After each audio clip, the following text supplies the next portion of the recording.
Welcome to the Human Bleed podcast. And today we're covering why a man comes home broken every day and why his boss has no idea. Mm.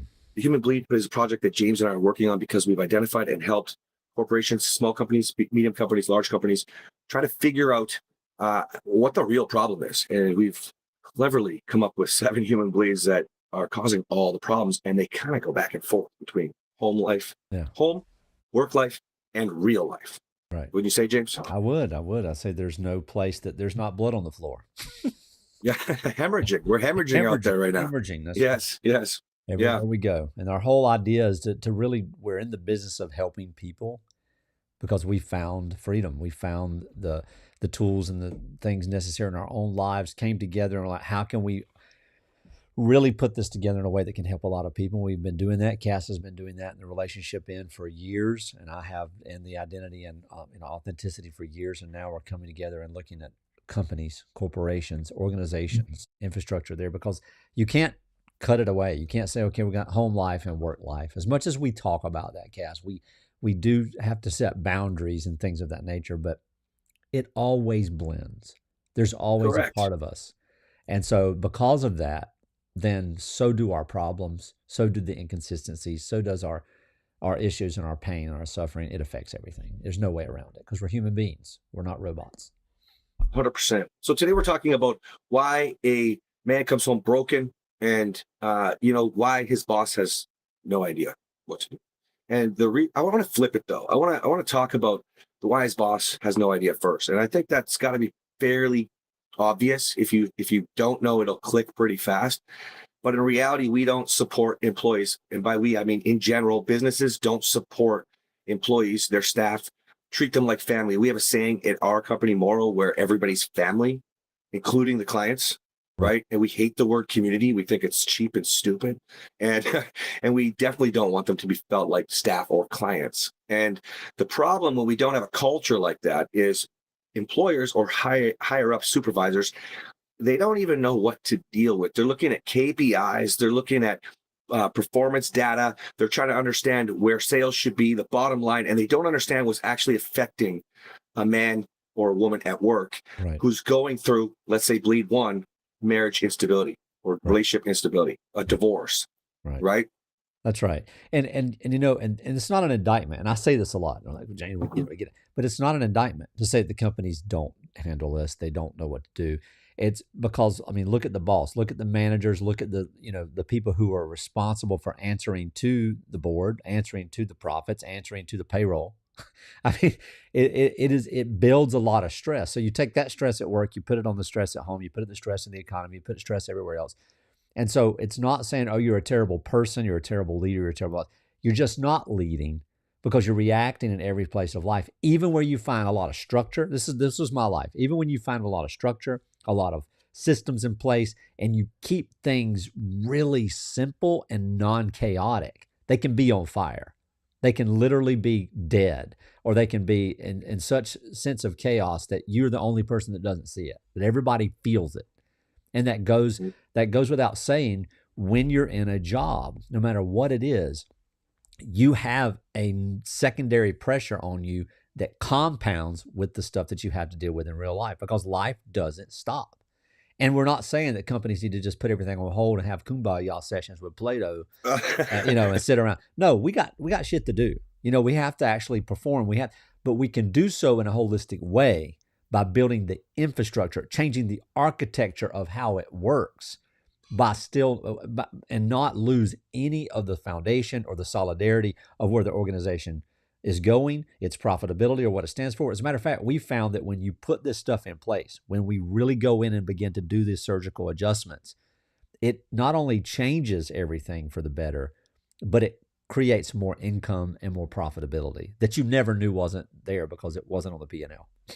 100%. And this is the same as if you think, because it's everywhere in life. So it's the same if you're a stay-at-home parent or you work from home, right? The chaos that comes from the stress. Let's say we're talking about a man coming home broken. Well, on my other podcast, Moral Marriage, for Catherine and me, we had a comment this morning, a rather lengthy novel. And the gist of it was all the things that her husband doesn't do for her, how he neglects her, how he doesn't follow through, how he doesn't, he doesn't even make eye contact, because he's just a bad man. Let's just summarize it like this, okay? And then only one thing in this whole novel was about her. And she says, and I avoid sex at all costs. All right, I read this to Catherine, and I said, when are Megan to understand that they need to connect, they need to do a lot more, and rather than just trying to poke her in the side and get laid. And I kind of chuckled, and Catherine said, well, when are women going to understand that she needs to have sex with her husband? Men need that. And so it's just chicken and egg. All right, a man coming home broken and his boss not knowing what to do. This man, we know that when relationships are sexless or managing emotions when we don't have sex, when we start to have the talks about the D word, divorce, right? We start to have all this instability. We know that we're losing 5 weeks of productivity in that year with the man going through a divorce. And he's probably thinking about divorce if he ain't getting late. Meanwhile, she's been contemplating divorce for 5 years on average. And now it's hard with the kids. You're just stressed out with your job, with her, with the kids, him with the kids. Both, if he's working at home or whatever, you both have all these fucking problems going on. And we don't realize that it is chicken or egg. And the boss is never going to know what to ask because nobody's going around to their friends and certainly not their boss. Well, to be honest with you, I haven't had sex in 6 months and it's really heavy on me. Right. And the thing is, he doesn't even know. That's the thing. He's getting to work and he's putting on his work mindset. And I mean, you and I as high producers, we know how to just be busy. We know how to avoid anxiety and how to avoid emotional intimacy and honestly, honesty by working hard. We know what it's like. And then at the end of the day, we're like, man, look at what all we've done. Look how we've done. Then we feel this reaction of like, well, why isn't anybody appreciative of what we've been doing? And then we resent the very people that were supposed to. So this man doesn't even know that this issue at home, this sexless marriage, this relationship problem is affecting his work because he's been so inclined to not recognize it that he's going to work that actually probably, and if you were to sit down with them as a couple, the wife would probably say, I'm married to his schedule. I'm married to his job. So in turn, the work is creating the problem at home and the problem at home is creating the problems at work. And so now this is this big issue. And now the boss, who might be even buddies, goes, listen, man, this ain't about friendship. It's about business. How many times have we heard those conversations? Yes. This isn't personal. This is business. We got friendship over here and family. But we come to the table and say, no, it can be the same. Because I can say to you, you disappointed me and this isn't going to work. And if this keeps up, this role for you is not going to be happening. Hey, you want to go fishing? I mean, but because we're so dysregulated as a society, because we're so lost in our identity, we're so dysfunctional in the context of who we are and how we show up authentically, we can't even have a conversation that seems difficult without losing ourselves in the process. So we run to our marriage bed, we run to our work bed, and we just run back and forth, hoping that one of them will make us feel better. And if that doesn't work, well, we've got five other bleeds to deal with. Oh yeah, let's numb ourselves. Let's numb ourselves. Let's pretend like it's not there. Let's become avoidant. Let's serve in a certain area so that we can find out who we really are and find purpose in our service. And it all just compounds to the point where, I mean, nobody even knows why this is happening. So what does the boss do? The boss can get to the place where he can actually begin to invest personally, but does he have time to do that? Then he's adding a third. He's got his own home. He's got his job, which he's the boss. And now he's got to be caregiver. That's hard to do. So yeah, which is one of the bleeds, by the way. Let's take it back to the woman that we were talking about. So, she's feeling so neglected that even her mind is spinning in a million different directions. How much time are we spending on social media? I mean, look at 1.5 million followers, and it's mostly women, right?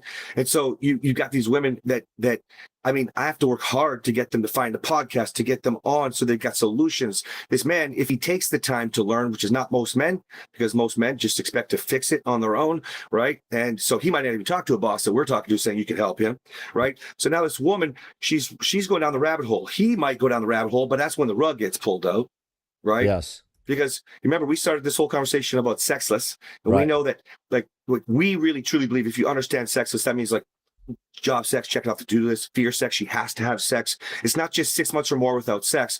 And so we dare say it's like 80% of relationships. Right. That's right. Like, this is a fucking problem. Yes, it is a problem. You know what I mean? And now we're going down massive rabbit holes with YouTube, with social media. then you get bombarded with because it's interest meeting. I get bombarded with all this stuff, and we're missing out on parenting. Yeah. There's another bleed right there. Yeah. That's right. We're missing out on presence with our family. Right. Remember, this started with her not feeling prioritized or neglected by her husband. And so why does he come home broken every day? Because there's no connection on either side. And nobody, not people in a relationship, not people in the office, know how to identify this, because we inherently want to blame. Go back to some of our other episodes. That's exactly. We inherently want to hurt and go down these rabbit holes. We go back to bleeds like numbing behavior, right? Addiction. Yes. Right. Yep. And it's just compounds over and over and over again. And when you think about you mentioned children, and children are the forgotten furniture in problems. I mean, and you and I both have had that experience where they're there, they're fed, they're bathed, they're not on fire, nobody's dead. But they might as well be, because they take a back seat sometimes emotionally to the trauma of life.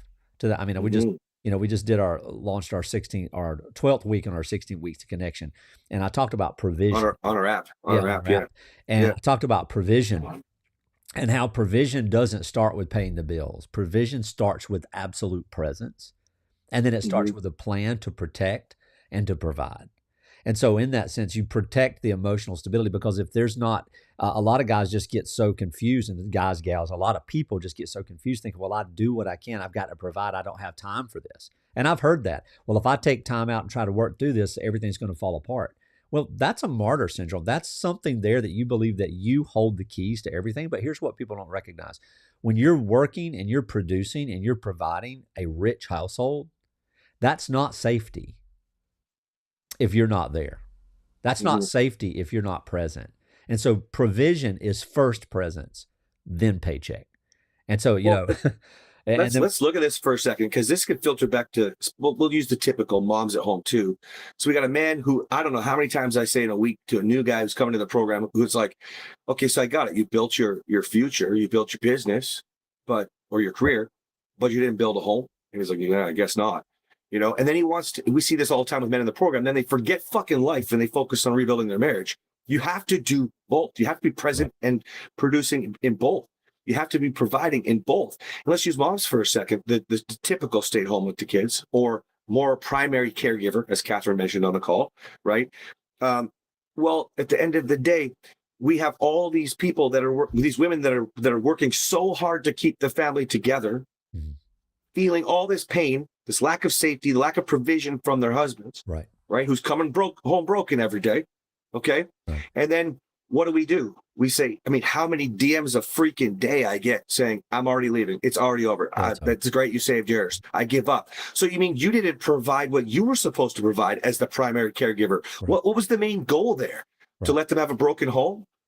No. You just make excuses now. See, this is the same for everybody. We must take responsibility for ourselves and what we did or did not provide. That's right. Or I should say, do or do not provide. Right. Yeah. Yeah, because we're providing something. And sometimes we're providing chaos. We're providing, we use the phrase here, this man comes home every day broken. But if we were to sit down and if we were to unpack that, if we were to put the lights down low a little bit, light a candle, and just have a little reflection moment. Okay, Cass, what does it feel like to be broken?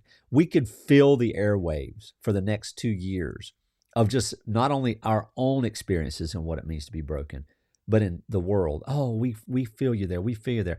And a lot of people will focus on the brokenness. Oh, brother, you're broken.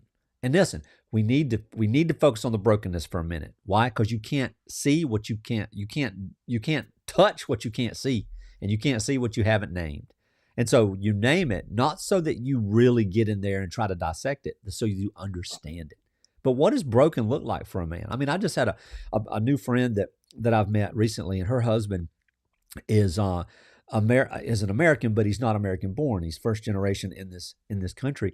But the culture that he comes from is very masculine. I mean, Pacific Islander. I mean, men are men are men. I mean, you catch sharks with your hand and you kill them with your toes. I mean, these guys, and they're taught as boys, not like, I'll give you something to cry about, boy. Don't be a sissy, that kind of stuff. That's bad enough. But they're taught as boys, you don't think about how you feel. You just work. You just go. Now this guy is literally hanging on by a thread over the last few months, and he finally went and got him some help. And that help was, you know, therapeutic, medicinal, etc. But I don't even know the man really. I just so badly want to get in there and just sit down and talk about him. He's broken, but he's not broken. So you see the point. What we would say is he's not broken. He's buried. He's covered up. He's drowning, and it feels like he's broken. So he feels broken because broken is an experience. It's not an identity. It's not a descriptive. The man needs to understand that. And that's one of the things that's very important for the work that we do, is to help people understand that even the way we speak about the way we feel is often a bondage or a chain or a trap. So what does it even I'd mean even to be go broken? I'd even go as far as to say, he's not masculine. You know what I mean? Just because we're learned to be a strong man, a tough guy, or whatever. Yeah. If we don't understand our feelings, i.e., emotional intelligence, we can't be there for a feminine. Then this could be you, James. I'm talking to you, and you're feeling like you need to get something off your chest and get through those emotions. This could be you for this man when you're talking to him and identifying what makes him feel broken. Us with our wives, like with our children, with whomever you come into contact with. I believe masculine means being able to be a rock for somebody in their feelings. That's right. You don't have to jump on their crazy train. That's You right. know, like so let's use this for, not that I want women to do this, but this broken man coming home, we used the example of sexless, and we talked about a woman's provision. How could a woman lift her husband even though she doesn't want to have sex? It's so easy to understand. Catherine would do this to me all the time. She had to learn, but she'd say, I understand how badly you want me. She didn't say I'm not there yet. Yeah. She didn't try to defend herself. She started to learn to switch the language and start to be there and empathize. I would call that being masculine. In me wanting to cry my heart out because I didn't get to have sex. That's right. That's right. Yeah, it's Right? not about the man or the woman. It's about the energy. And and that thing like that. So this guy comes home, he's feeling broken because he feels powerless. He feels hopeless. His boss has already said, "Hey, Bob, whatever his name is, you know what's going to happen? Man, you're slipping. Everything okay?" And what's he going to say? "Oh, it's good, man. Just need to get some rest. Hadn't felt too well." Or at minimum, at most, rather, he might say, "Yeah, having some trouble with the lady, with the wife, or the old hag, or something like that," trying to be funny. To which his boss is going to say, "Oh boy, I understand that. Well, pull it together. We got shit to do." And that's going to be about the general. And then he's going to get home and thinking, I've got to face these problems at home that I really excel in at work, but now I can't excel at work because this home problem is following me there. And I got to fix it. And that's one of the biggest reasons men feel broken, is because they think they got to fix it. His wife doesn't need him to fix anything. She needs him to stop pretending that there's nothing to fix. See, the pretending is the bleed, not the broken. It's the pretending. So he needs to understand that he can survive this hard season, but she can't survive him being married to him in this sense, because he's a ghost. He's not available. And then what is it? Well, I'm here, aren't I? I'm providing, aren't I? True stuff. But you're not. You're not. And then he's not at work either. Well, yeah, because the fog, man. The fog. Yeah. Even the most successful people that we work with become more successful when they don't live in a fog, when they stop lying to themselves. Let's stick with the sex example for a minute right now. Yeah. And let's look at the man and let's look at the woman. The man who wants sex, the woman who does not. Okay? Yeah. Well, this man, if he stops pretending, he starts to look beyond the symptom of no sex. He starts to look at the issue of where the lack of connection is. He stops going, I should recreate the spark, or defending himself, men need sex, right? And he starts going, why am I not desired? What would make me more desirable? What kind of man? Go back to that woman who left the comment. I mean, she was talking about a lot of pretty specific shit. Follow through is massive. You just mentioned, I provide financially. I do. You might provide financially, but what about emotionally, spiritually, sexually, physically? You physically intimidate your wife. She ain't gonna want to fuck you. Yep. You know what I'm saying? And women, we could get you guys loving on your husband more. Where's the gratitude for that provision? Catherine will teach that all the time. Right. Where's the gratitude for the one thing he did do right? I got a one-on-one client right now, and he says, every day it's a different story. But it's the same thing. She's not happy with what I didn't do. And she says, absolute. She says, you never do anything for 20, however many years. You've never done everything anything around the house. You just all you're good for is mowing the lawn and paying the bills or whatever it was. And I had to say to him, stop pretending. Is that true? Yeah. He said, no, I mean, I painted this whole house. I did blah, blah, blah. Okay, he started to get a little bit, build himself up. I said, stop building yourself up. All you have to say, is it true or not? No. If it's not true, you don't have to worry. But women, see, you could lift him. I had a conversation with his wife the day before, James. And I was like, you got to understand, and it's private between me and her, not with him. I said, you got to understand, he has absolute zero self-worth. Zero. So if you trash him, you don't praise him, you don't love him, then you're actually responsible for enabling the behaviors that you don't like. And that's every single one of you women who decides to complain as well. Not lift your husband, not be grateful, not go out of your way. And that's why we always say, who do you want to be? That's right. Because now he's going to work and she's also upset because he's not getting stuff done at work. They own the company together. That's right. We can't get there. We can't get out the money. We're buried under money. That's right. Do you see the fucking problem here? Yeah. Yeah. I have another layer of provision called directional. And that's directional. Where are we going? What are we doing? How are we doing it? The leadership aspect. And both spouses lead each other. Both spouses must appreciate each other. And so when we give these examples, we're not doing it in isolation. We're not doing it in a vacuum. It's just the topic we're on. We don't have time to coddle the idea of, but what about? No, we get rid of the yeah buts. We get rid of the attitude and the mindset, but yeah, what about? And we start focusing people on who they are and who they want to be and who they truly can be. And this changes the dynamic because the emotions get out of the way. And then you're able to function, not because you cover them up or bury them, but you're able to function because they no longer drive. You experience them, you witness them, and you keep moving because you know who you are and you walk fully in that space. And when you start learning how to do that, this guy, the reason he does so well at work, he get this promotion at work or whatever it is, because he's the guy who never blinks. He's the guy who never hesitates. He's the guy who always gets it done. But yet you talked about like making decisions. Isn't that week 2 or 3? It's week 3 in our 16 weeks on our app of 16 weeks to connection, because there's nothing worse than fickleness. You could be the sexiest guy alive. You could be the most attractive person. You could be the most humorous, the life of the party, getting all the stuff done. But if everybody feels like you're just waiting to get permission to actually make decisions about stuff. Use the example a lot of times, casual. What do you want for dinner? Just say what you want. Don't say it doesn't matter when it does. And 12 versions later, you're upset, don't even want to eat. Just say. Or because you're just trying to make it easy. Yeah, don't make it easy. You know what I mean? What do you want for seriously. dinner? You know what? I like filet mignon. Well, don't have that. How about bologna mignon? Whatever. Great. I'll settle for bologna mignon, but I want filet mignon. The amount of people the wives that send a text message to their husband in the program, when they start making decisions just on dinner alone, right? We could even increase that if we do other easy ones like after the soccer game or after church. What do you want to do? Do you guys want to go here or here? The amount of women that send a text shot, and the husbands will send a text message. I mean, the husbands will send a screenshot back to me, and it'll be like, I wanted to punch you in the face, but for a week I haven't wanted to. It's crazy because most of these men just say, I don't care. Like, I handle the money. I'm doing just whatever. I'm just trying to provide right now. Just whatever you want. When, damn it, like she's deciding everything. Yeah. But then here's the thing. Let's flip that around, because that same support we were talking about, a woman could say, leading him, thank you when he chose something, because he ain't going to not choose forever. Right. He's going to choose something. I love how you made a decision for whatever, the lawnmower that he needed to buy. Yeah. I love that. Yeah. I could use more of that guy at home with dinner, and then kiss him, thank him, love him.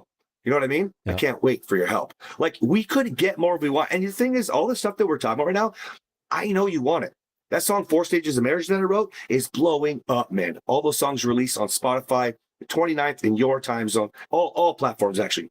29th April, I think it's a Wednesday night, midnight in your time zone. And that one's going to go the fastest. I know it. And you know why?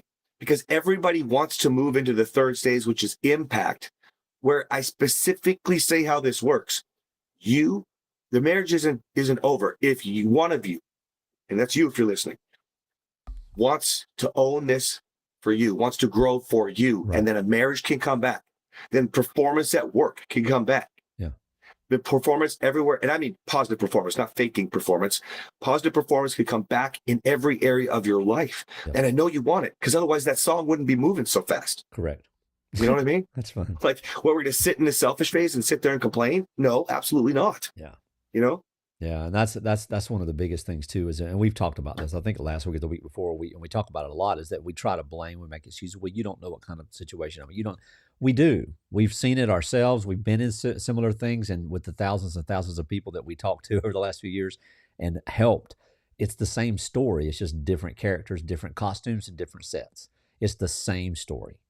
Because it's the same symptoms and therefore same treatments. The same right? symptoms, same treatment. You break your arm, it's the same thing. No matter how you break it, you can fly out of a helicopter, you could throw yourself into a shark. It doesn't matter. The arm's broken. We know what to do to get it fixed. And that's the thing, is that the biggest thing that I think a lot of people don't want to understand, though, is that it requires some honesty. And that honesty is, I need to take responsibility for me and stop being the whiny, complaining victim. You may be a victim, but that's not who you are. It's just something that you're experiencing.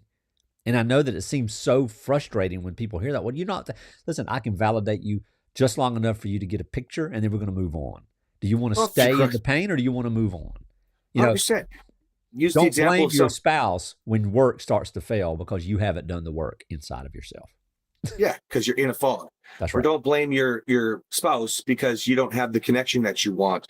It's crazy how you guys lead with all of the problems, and they are almost always symptoms. We use sex as an example today. We see affairs all the time. We see drug addicts or alcohol, substance abuse, whatever. You know, my kids and the rebellious behavior. Yeah. You know, oh, but my dad died and I'm going through this. Like, it doesn't matter what bleed we're talking about. You don't have to let this cloud you. You don't have to go down a rabbit hole. And certainly, if we ask you, why are you broken going home, or why are you not there to lift your husband, like, at the end of the day, if it always points back to because they, then you have created the life, and we know that because you don't say I. Yes. It's like, if you're not rich, it doesn't mean because you can't find a good job. That's not I can't find a good job. No. You ain't getting creative enough with resumes. You ain't educating yourself enough. You're not learning new skills enough to make yourself valuable. Yes. You know, it's like when we talk about financial abuse. I come down on women hard. Catherine doesn't need my money. She could have left me. Yeah. She was making sure she could have left me. She got skills, man. You know what I'm saying? And so, but the point is, if we can start doing more of this, then even if our partner comes home broken, even if we don't feel like we're getting what we need, we can learn to give. Yeah. And you know what's crazy thing about what happens? Everybody has no problem being really kind to me or you, because we give them time. Shit, I gave Dennis's wife a Corvette. You know what I mean? I didn't want it anymore. He wanted it. Like, because we give. What did Dennis's wife do? How can I help you? How can I be there for you with the business? Is there anything? That's right. Turns out the girl's got a marketing degree. How about that? Well, how about that? There's some use for that one. Like, yeah, I didn't even know that. I didn't get to know that part of her. Right. But see, when you give to your partner, even though they're hurting you, that's why Catherine takes responsibility. Says, I see where I enabled the abuse to get worse and worse and worse. I see how I didn't show up as the person I wanted to be. And you know what's funny? They're all following us, James. Yeah. Because they want what we have, but yet they don't want to do what we do. Yeah. Catherine loved me and softened me. Yes. Catherine was the last person to deserve that. Yeah. Emotional, physical, sexual abuse. Yeah. You know what? Then we see one of the main there's several reasons that people don't take this advice, and we could talk about them all. But one specific thing is that they just don't want to get over the bitterness. They don't want it. They feel like if they forgive and move and grow personally, that they've let go of the offense in a way that like it didn't happen. Like, same with forgiveness, would you say too, right? Yeah, the same thing with forgiveness. And one thing that you need to, I mean, you know, forgiveness, it can be spiritually, but it can also be just emotionally. You know, so if you're a believer or a Christian or a religious person, forgiveness has its place. But just generally speaking, both sets of this, whether it be secular or a religious forgiveness, it's for you also. Even if the other person doesn't receive that, you receive it because you're not holding that burden. Well, you know, the way you treated me 5 years ago, the way that thing that happened, because what we end up with is all these tiny little straws, all these tiny little specks of sand. Well, a piece of sand is nothing, but you pour a bag of sand in your bedroom. It's a lot. And that stuff adds up, and that bitterness and that resentment just fills this the void that you keep bringing in the relationship because connection keeps getting further and further and further, and you fill it with all this stuff. And I've had people say, James, I can't let that go because if I do, it's as if it didn't happen. And I ask this question, well, what do you really want out of this circumstance? I mean, do you want them to die? Do you want them to cower at your feet? Do you want them to just constantly have to wear an albatross, like the albatross, the scarlet letter? Do you want them to have to be constantly ridiculed? What would you want if it was the opposite? How would you find resolution? And it is the opposite. Whatever they've done, you've done something that's comparable. Exactly. You don't get to, yeah, but they fucked something. Like, yeah, but they raped me. Yeah, but they hurt me. Like, yeah, but what? You don't get to decide what hurts. And that's the problem.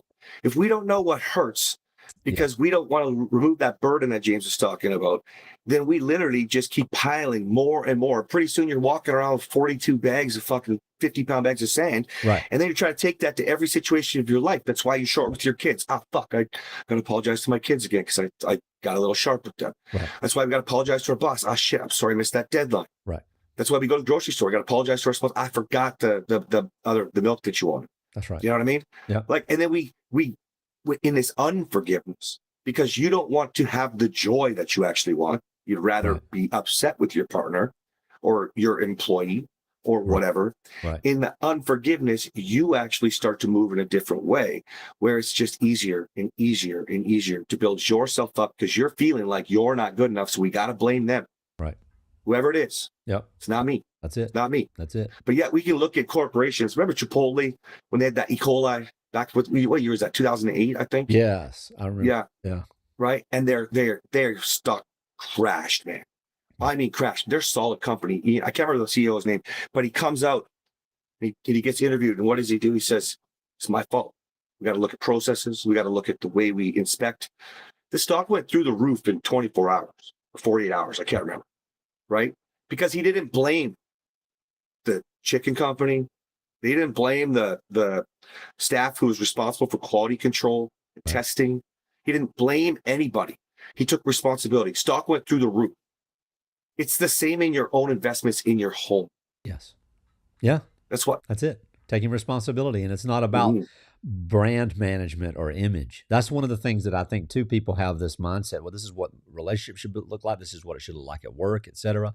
And they're trying to build a level of competency rather than connection. I know for me, it was big. I didn't want to be seen as incompetent. It's why I have so many degrees and certifications. I just wanted more and more and more because I felt the need for that. But that bled over into relationships with family, in marriage, with children, friendships, business, and the 9 yards. Because if I ever felt incompetent in any way, I would overcompensate. And that overcompensation would produce a lot like, wow, look at this. But it's unsustainable. And when it was tied to an identity, like this guy we're talking about here, you can't build competency on top of a cracked identity. It just leaks. And so the skills fall through the floor every single time eventually because you can't keep going. We are not robots. And even if we were, we have to stop for maintenance and oil. You know, it's just. And now let's take it further. Let's go. So this man that was broken has this need to fix it, to prove to himself because he doesn't know who he is. That's right. He needs to feel like he's good enough. Performing at work, performing at home. But here's the thing, that broken man coming home, his wife is broken when he comes home. And most men make their wives feel broken, starting with their body. That's right. I did that to my wife. Yeah. We start to, what's wrong with your hormones? Yes. Right? Why don't you want me? Like, you got a problem, you know? And all of a sudden she feels broken. She feels empty. See, every single person that's coming home broken is walking home on eggshells. The floor is the foundation is eggshells. But that means that she is too. Yes. And that's why we carry that to work. Now we're not carrying the sand anymore. We're carrying all the eggshells, stuffing them in our pockets. Right. That's why I always say sweep up the eggshells. That's why you have to ask yourself these questions, because she also doesn't feel like she's good enough. That's right. She also wants to feel better and fix this. What does she do? Maybe she checks out. Yeah. Maybe she yells. Maybe she nags. Right?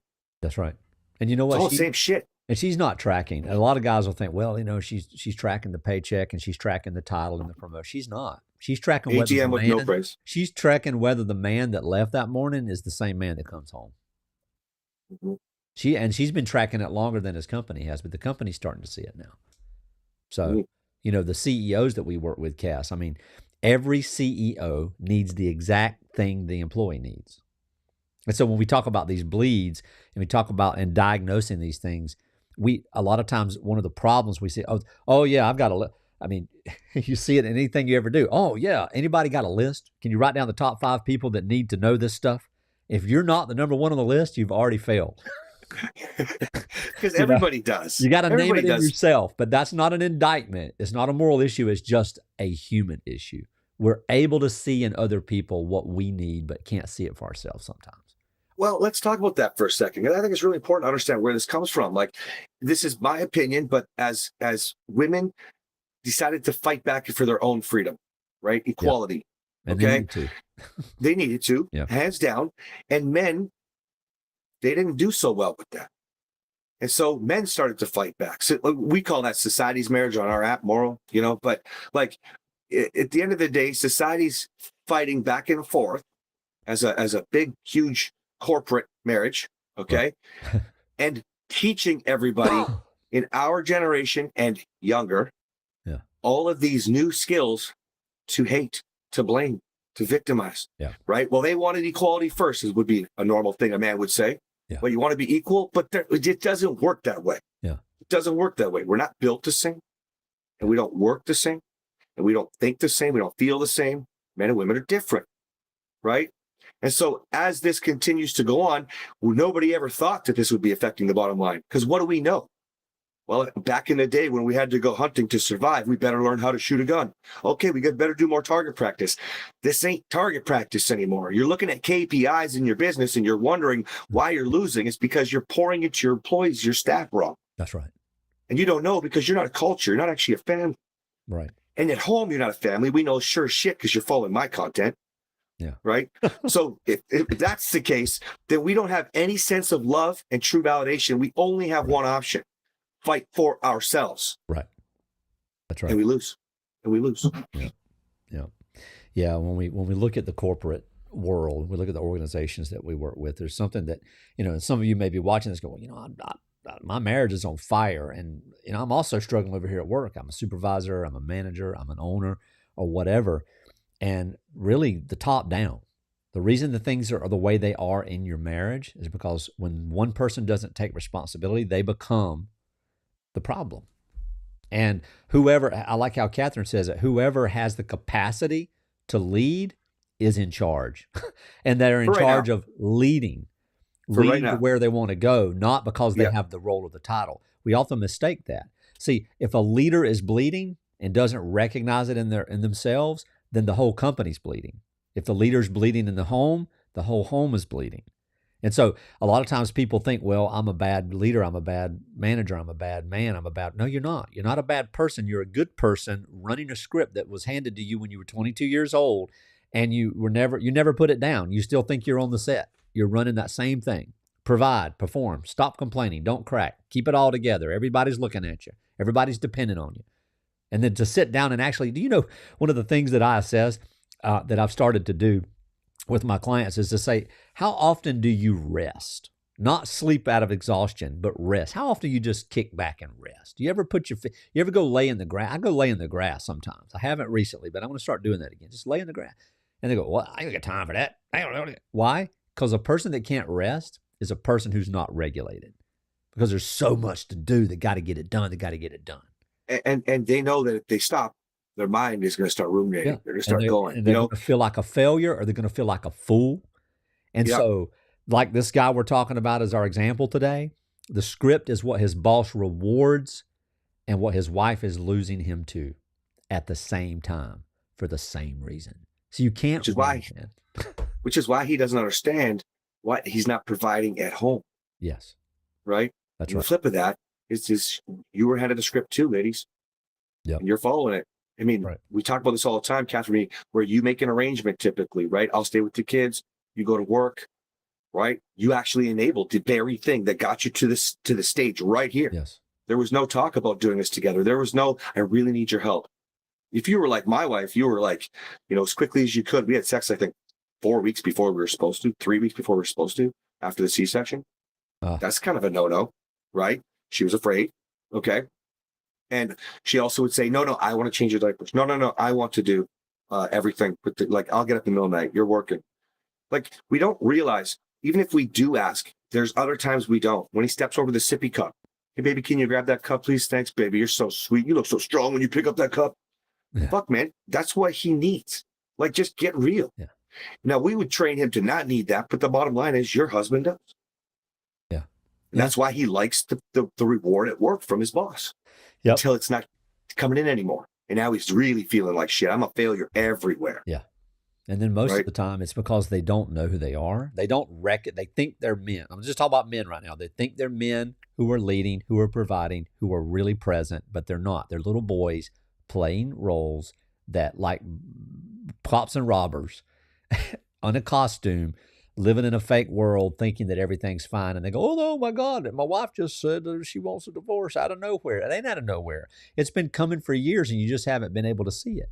So the surgery we provide from the corporate sense and the organizational sense but goes in and talks about the identity. I talked about that fractured identity. If you're bleeding, you cannot find who you are. You have to find who you are.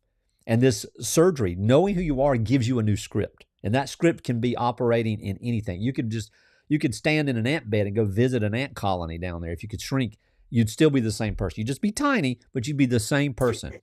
And in that, this surgical reality of finding your authentic self, it's about really focusing on not a weakness, but finding out what's been so heavy weighing you down. And typically it's the performance. It's the things that you've been doing. Now imagine what's compounding here. Your daughter in the hallway.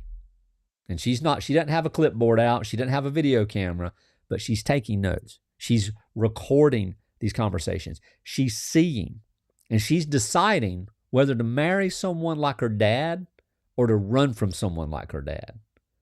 She's deciding this. And this is just a small taste of why it's so important to do the work to become the person that you truly are. And this child doesn't even have words and language for what she's experiencing, but her nervous system does. And that nervous system is going to fire off for the rest of her life.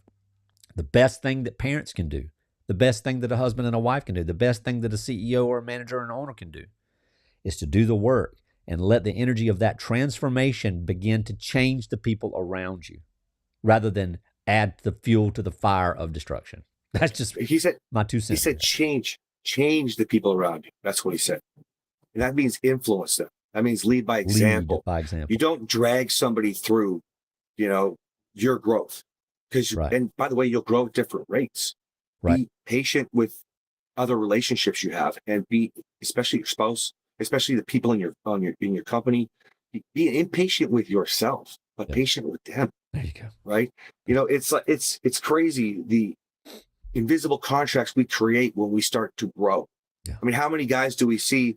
This is, by the way, this is for marriage or this is for companies. Okay. They start to grow and then they start to blame harder because they start to victimize themselves more because it's not working as fast as they want. Yeah. Right.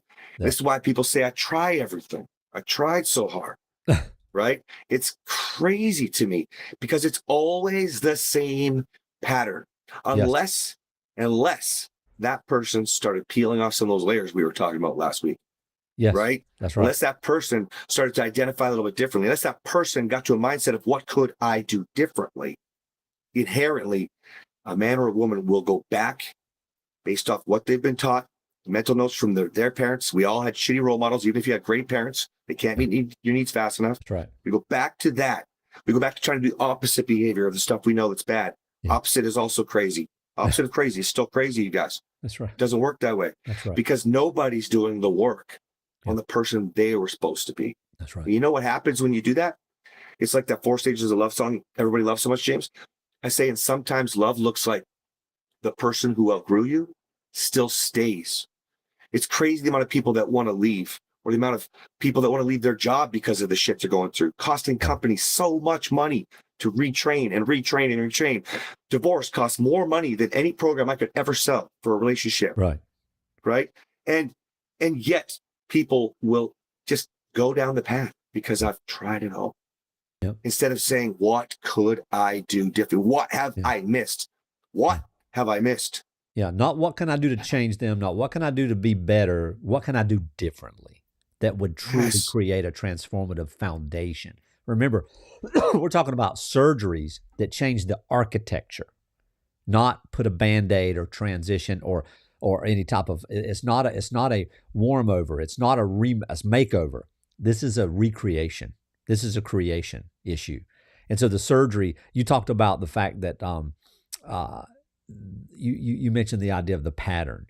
And when you find the identity, when you start to live from a different structure and a different power and a different architecture, it actually changes that pattern because it interrupts it in such a way that you can never go back. I call it the hall moment. The door opens in this dark hallway, and you go, "Hey, what's this door?" And you walk in there. You can't close the door, but you also can't leave it because once you go in there, you go, I can't unsee this, and you just keep walking and you keep growing. And just like we're talking about other people being influenced, like your children or your spouse or your employees or your supervisors, you will not fix this for them. You will be seen transforming in front of them, and they will watch you grow in public. They will see you. And that's what I call the amplified life, a life of truth, living out the bumps, the bruises, the bad, the good, the ugly. I always hear that, when I say that. But it's, we walk in a way that is congruent with who we are, and we're not worried about what people see when it's not polished, because the polish is not real, it's performance. And Yeah, so because now I was going you to say, change. it reshapes everything, the household, the world, the children, and it creates a bottom line that can't be measured always by P&L. The better bottom line is the floor, and better lives, better future, better generations, and better profits. Well, because you change in ways they can't deny. I like to say you change in ways they cannot hate. Like your spouse, they can't hate you. They will for a while if they're not on board, because they'll be jealous. They'll be insecure. They'll see the changes. These things will happen. You got to. But here's the thing with your home life: if you do this work, you actually love more. I saw peel the label off. Women are saying, I never thought about my husband like that as a hurt little boy. Yeah. I never thought of it. I've just been feeling the abuse. Thank you for that song. Right? Like, it's crazy. Now do this at work. You're not going to hate the fact that you're not losing, let's say, $200,000 or $2.3 million a year, or fuck worse if it's your huge company, Right. $10 million, $20 million a year. You're not going to hate that. You're also not going to hate the money you make. That's almost always, when we do this for companies, we make more money than the number that we lose. Right. So, but you have that spread. It's massive. That's right. Right. That's right. But that's the same in your relationships with your children. James was talking about. Yes. It's the same thing, because one thing you have to get through is, if you don't know you truly, and I don't mean talk yourself up, this is who I am, me. I mean, when you truly know who you are, it doesn't matter anyone's opinion of you anymore. That's the easiest way for you to identify. It just doesn't matter, even if your spouse rejects you. Right. It just doesn't matter. You're like, what could I do differently? When you truly know who you are, it's freedom. Yeah. And you will be valuable in that case, because when you're unaffected emotionally, it doesn't mean you're not emotional, but you're not making decisions in those emotions. Yes. Right? We're not dealing with stress emotionally. We're not dealing with pain emotionally. Right. We're clear because we know who we are. Like James likes to say, decisions are already made for me. That's I know who the fuck I am. right. And if you understand that, you understand that relationships are value. That's why it doesn't matter if it's your employees, your spouse, your children, the stranger in the grocery store, man. Right. You're either valuable or you're not. Correct. But I mean this for real. You don't just get to say I'm valuable, because unless you are more than a spouse, a career, and a parent, what are you? Because if you're not more than that, you're fuck all. You're like everyone else. Yes. And by the way, everyone else is losing. Companies are going bankrupt. Right. Small businesses can never start up. Yep. Marriages, divorce rates, we're talking about third and fourth and fifth divorces. The statistics on that now. We don't say first and second anymore. We talk about fourth and fifth, for fuck's sakes. Yes. Parents, your kids don't want to talk to you when you're an adult anymore. They don't want to see you. They don't want to come home for Christmas. It's happening. That's like, right. Buckle up, get your helmets on, guys, because if you don't do this work, you will continue to blame everyone else because you didn't want to take responsibility. That's right. And a lot of people get confused sometimes. Well, are we talking about relationships? Are we talking about work? Are we talking about marriage? Yes. We're talking about all of it. It's all a relationship with yourself, and how you show up in that context is going to matter holistically in everything. So let's think about one surgery on this one man that we're talking about in this one example right here. This one man, the transformation that's going to happen there reshapes a household, reshapes a future generation because a daughter begins to learn who she should be looking at. And a son learns who he should be. That's why James talked about changing the world. Right. Okay. And so it reshapes the next 20 years of how his kids run their homes and their companies. And so this is not a line on a benefits page. You cannot put this into a program. This is generational capital. I mean, it's bigger than we're talking trillions and trillions and trillions if we want to put money on it. But the companies that figure this out first, they own the next 10 years of talent. And somebody who actually knows what I'm talking about, your antenna just went, bong, ding, ding. Remember, it starts with you. You're not off the hook. So if nothing changes with this guy, guess what happens? His wife stops trying. She just closes down. And she could be sweet and cordial and even loving and compassionate, but she stops trying, not with a fight, with a quiet. And one morning, she doesn't reach across the bed. She just gets up. And that morning has already started in a lot of homes. The back-to-back sleeping. And the husband didn't even notice until it was like too late sometimes. On the company side, what happens? He just keeps going, but he's so burnout. What is it? There's 3 ways: attrition, burnout, or performance review for a problem that nobody ever named, that nobody can actually remedy because they don't even know why it's happening, including the Don't even know.